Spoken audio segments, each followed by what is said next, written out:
ne pouvons mentionner qu'une seule chose que la Chine a apportée au monde ces dernières années, je voudrais probablement parler de la lutte contre la pauvreté. Les chiffres sont énormes, mais ils sont encore plus impressionnants quand on les voit de votre point de vue.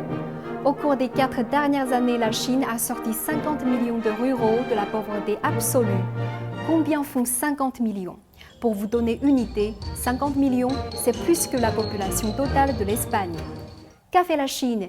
En termes de délocalisation, plus de 9,6 millions de personnes ont été déplacées vers un nouveau lieu pour commencer une nouvelle vie. Avec une telle ampleur, on ne trouve aucun exemple comparable dans l'histoire du monde. Pourquoi délocaliser? Les raisons sont très différentes et vont de la détérioration des conditions naturelles aux conditions difficiles de l'agriculture, des infrastructures médiocres aux catastrophes géologiques. Par exemple, dans un village au milieu du désert du Taklamakan vivaient 300 familles. 80% des foyers se trouvaient sous le seuil de pauvreté. Avec des ressources naturelles limitées et des conditions détériorées, la relocalisation est la seule façon de sortir de la pauvreté. Tout le village est maintenant sorti du désert pour se rendre dans la nouvelle zone de relocalisation, non loin de leur lieu d'origine, où ils ont accès à des écoles, des cliniques et à un approvisionnement stable en eau et en électricité. De nombreuses industries ont été reliées aux villageois tels que le tourisme, l'agriculture et l'élevage afin d'assurer un revenu stable et durable aux villageois. La délocalisation n'est qu'une des nombreuses méthodes utilisées par la Chine dans sa lutte contre la pauvreté. En Chine, les gens disent « l'infrastructure de transport est fondamentale pour le développement d'une région ».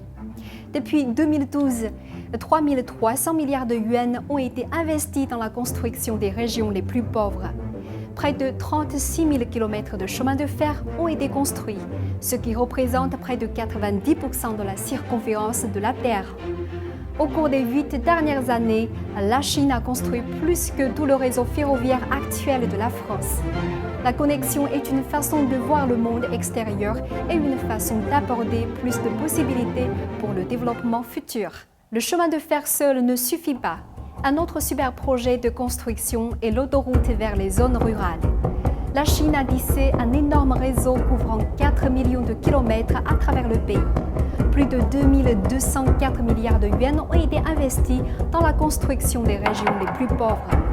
Dans de nombreuses zones rurales où il n'y avait pas de route, les habitants se souviennent des jours ensoleillés où ils marchaient dans des nuages de poussière, tandis que les jours de pluie, ils étaient couverts de boue.